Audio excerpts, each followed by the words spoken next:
ఒక economics professor తన స్నేహితులతో ఇలా చెప్పారు. నేను పనిచేసే కాలేజీలో ఇప్పటివరకు ఒక్క స్టూడెంట్ కూడా ఫెయిల్ అవ్వలేదు. కానీ ఈ మధ్య ఒక క్లాస్ మొత్తాన్ని ఫెయిల్ చేయవలసి వచ్చింది. ఎలా అని అడిగారు మిగతా వాళ్ళు. ఒక క్లాస్ వాళ్ళు ఇలా అడిగారు. క్లాసులో టాప్ ర్యాంకర్ అని వద్దు, అందరికీ ఒకే ర్యాంక్ కావాలి అన్నారు. దానికి ప్రొఫెసర్ ఓకే అన్నారు. మీ అందరు మార్క్స్ యాడ్ చేసి యావరేజ్ తీసి ర్యాంక్స్ ఇస్తా అన్నారు. మొదటి సెమిస్టర్లో యావరేజ్ ర్యాంక్ బి వచ్చింది కాబట్టి బి ర్యాంక్ అందరికీ ఇచ్చారు. సెకండ్ సెమిస్టర్లో అందరికీ యావరేజ్ మార్క్స్ డి వచ్చింది కాబట్టి అందరికీ డి ర్యాంక్ ఇచ్చారు. అలాగే మూడవ సెమిస్టర్లో కూడా అందరికీ ఎఫ్ వచ్చింది.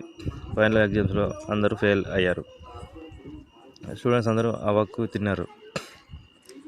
బాగా చదివే వాళ్ళు ఎవరి కోసమో మేము ఎందుకు కష్టపడి చదవాలి అని చదవటం మానేశారు.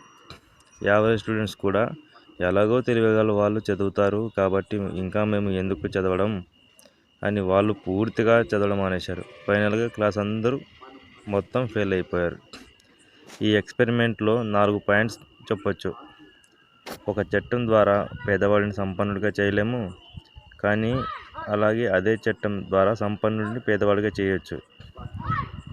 ఒకరు ఉచితంగా ఏమైనా పొందుతున్నారు అంటే మరొకరు ఆ ఉచితం కోసం ఎక్కడో కష్టపడుతున్నారని లెక్క.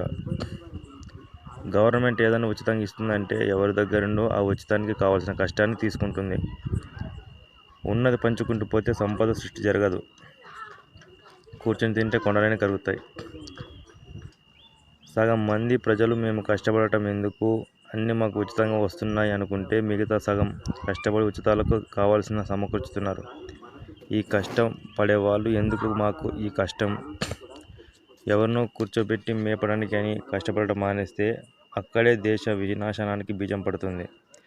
పార్టీల అతీతంగా ఒకటికి 2 సార్లు ఆలోచించి నలుగురితో చర్చించండి. దేశం కోసం, రేపటి తరాల కోసం.